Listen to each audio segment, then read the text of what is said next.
10 বছর ধরে মাছ কাটিয়া আমি এই সংসার চালাই, গরিব মানুষ। এবং এনজিওর সাহায্যতে আমি যেমন এখন আজ শুকাইয়া আজ বিক্রি করিয়া আর 2টা পয়সা মুনাফা করতে পারি। আমি 2020 সাল থেকে এখানে মাছ কাটি। রুই মাছ, কাতল মাছ, পাঙ্গাস মাছ এগুলো 20 টাকা কেজি কাটি। তারপর গুঁড়ো মাছ আছে, পাবদা মাছ, পোয়া মাছ এগুলো 50 টাকা কেজি কাটি। কই মাছ, শিং মাছ 80 টাকা কেজি কাটি। এবং একটা 5-6 কেজি মাছ খেতে 5 থেকে 6 মিনিট সময় লাগে। আর গুঁড়ো মাছ খেতে 10 থেকে 15 মিনিট সময় লাগে।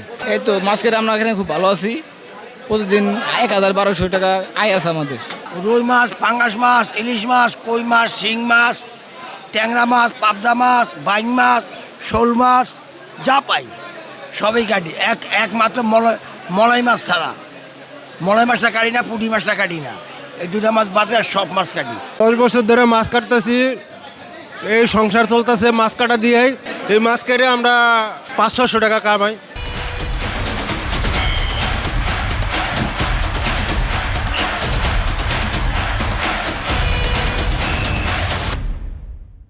আমাদের মাছ কাটার উদ্দেশ্য হইল, দেখা গেছে অনেক সময় বড় দা থাকে না, বেশিরভাগ ওই দা সমস্যার জন্যই কাটা হয়। কারণ আবার অনেক সময় পারিবারিক একটু সমস্যা থাকে, দেখা গেছে কাটতে অনেক সময় বিরক্ত বোধ মনে করে। দেখা গেছে অনেক সময় বড় মাছ হলে একটু করতে কষ্টই হয়। কারণ আজকাল পোলাপানি, বৌজি বলতে পোলাপানি, এরা দেখা গেছে একটু কষ্ট করে কাটে। আর মারা, মুরব্বীরা, দাদিরা কিন্তু যতই কষ্ট হোক এরা এটা কুটি নেয়, মানে করার জন্য চেষ্টা করে। আসলে এখান থেকে মাছ কাটি এই কারণে যে বাসায় সবসময় মাছ কাটার সময় পাওয়া যায় না, আবার বড় বটিও থাকে না।